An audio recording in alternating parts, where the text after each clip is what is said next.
ये आदमी अभी पूरी तरह मरा नहीं है।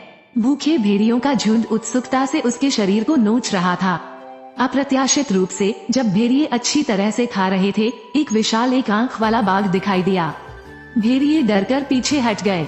एक आंख वाला बाघ धीरे धीरे लड़के के पास आया, लेकिन ऐसा नहीं लग रहा था कि इसका इरादा उस आदमी को खाने का था। बाघ जोर से दहाड़ा और भेड़िए तुरंत डर से चिल्लाने लगे।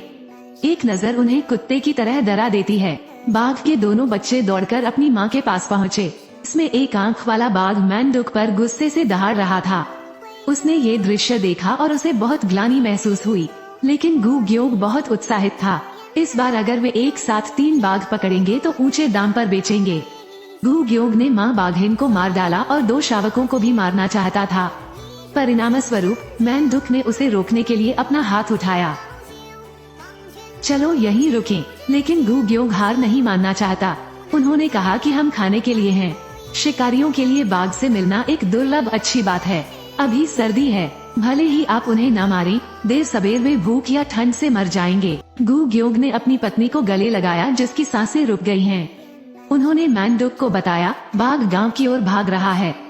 यह मैंडुक को घर पर उसकी पत्नी और बच्चों की याद दिलाता है, इसलिए वो घर भाग गया। लेकिन उसकी शिकारी प्रवृत्ति ने उसे रुकने पर मजबूर कर दिया। उसे एहसास हुआ कि बाघ ज्यादा दूर नहीं गया है, बल्कि पास ही घात लगाकर उसके जाल में फंसने का इंतजार कर रहा है। मैंडुक ने ध्यान से चारों ओर देखा। शिकारियों की आपकी टीम को हराने में सक्षम ये बाघ बहुत मजबूत है। इस समय मैंडुक के पीछे गुर्राने की आवाज सुनाई दी। उसने सहजता से गोली चलाई, लेकिन इसके बजाय उसने एक महिला की चीख सुनी। मैंडुक बस जांच करने ही वाला था, तभी मैंने बाघ की गुर्राहट सुनी। वो अपनी जगह पर खड़ा रहा, हिलने की हिम्मत नहीं कर रहा था। लेकिन एक आंख वाले बाघ ने केवल एक बार उसकी ओर देखा और फिर चला गया। क्योंकि इसका उद्देश्य मैंडुक को मारना नहीं है, लेकिन इससे उन्हें किसी प्रियजन को खोने का दर्द भी महसूस हुआ। पता चला कि उसने गलती से महिला को गोली मार दी। यह उसकी पत्नी थी, जो 10 वर्षों से अधिक समय तक उसके साथ रही थी। मैंडुक का जीवन रसातल में गिर गया। उसने अपनी बंदूक हटा दी और शिकारी दल से हट गया। जब भी मैं पहाड़ों पर जाता हूँ तो केवल कुछ सस्ती जड़ी बूटियाँ ही चुनता हूँ। लेकिन गू ग्योग भाग्यशाली था कि बच गया। वो शिकारी दल का नया नेता बन गया। सुखी को वन भगवान ने थप्पड़ मारा और मदद मांगने के लिए अपना हाथ उठाया, लेकिन जंगल का भगवान पहले ही नर्म पड़ गया है। यदि सुखी का तुरंत इलाज किया जाए तो वो अभी भी जीवित रह सकता है। लेकिन गू ग्योग नफरत से अंधा हो गया था। वो सिर्फ जंगल के भगवान को मारना चाहता है और सुखी की परवाह नहीं करता है। आखिरकार जंगल के राजा को बचे हुए बाघ शावक का शव भी मिल गया। जब गू ग्योग दौड़ता हुआ आया, जंगल का राजा बाघ शावक के शव को यहाँ से ले गया। गू ग्योग ने अनुमान लगाया कि इस बार जंगल का राजा भी गंभीर रूप से घायल हो गया था। शिकारियों की टीम ने देर रात तक तलाश की, लेकिन अभी तक उसका पता नहीं चल सका। जब वे मैंडुक के बेटे की तलाश में लौटे तो भूखे भेड़ियों के एक झुंड ने उसे वापस मांद में खींच लिया। नेता भेड़िया और कई अन्य भेड़िए उसके शरीर को नोच रहे थे। दर्द ने उसके शरीर को लंबे समय तक सुन्न कर दिया था, इसलिए वो केवल भेड़ियों को उसे काटने ही दे सकता था। लेकिन जंगल के राजा ने भेड़ियों के भोजन में बाधा डाल दी, जब तक ये सुखी के शरीर को मैंडुक के सामने नहीं ले आया। कई वर्षों के बाद एक आदमी और एक बाघ फिर से मिले। वन स्वामी और मैंडुक दोनों अकेले रह गए।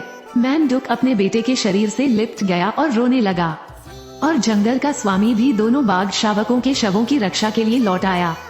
जापानी सैनिकों की हत्या से मेजोनो नाराज हो गया। उसने जंगल के भगवान को प्रकट होने के लिए मजबूर करने के लिए पूरे पहाड़ को उड़ाने के इरादे से एक तोपखाना दल भेजा।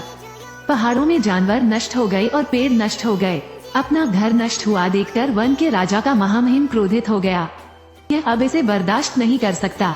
हालांकि इस लड़ाई में संभवतः जानों की कीमत चुकानी पड़ेगी। जंगल के राजा को अवश्य लड़ना होगा।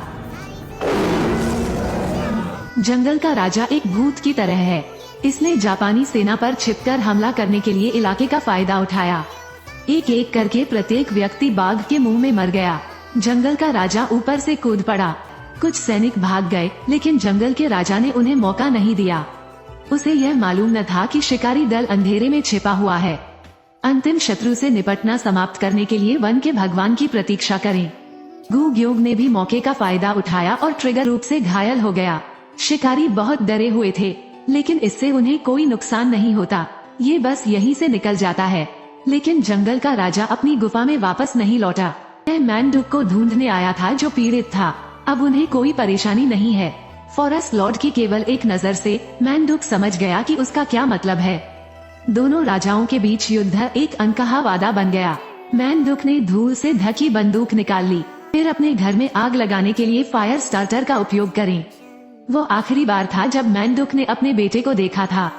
सुखी, पिताजी तुम्हें ढूंढने आ रहे हैं। और यह गुफा के अंदर 2 बाघ शावकों के शव भी ले आया। मैंडुक के साथ युद्ध के कारण वन भगवान ने नहीं सोचा था कि वो जीवित लौट सकता है। मैंडुक माउंट जिरी की चोटी पर चढ़ गया। वो जंगल के भगवान के आने की प्रतीक्षा में जमीन पर बैठ गया। वन के भगवान ने अंततः घायल शरीर को यहाँ खींच लिया। मैंडुक ने जंगल के भगवान को ईमानदारी से प्रणाम किया। ये पर्वत देवता जिरी को सबसे अच्छी श्रद्धांजलि है।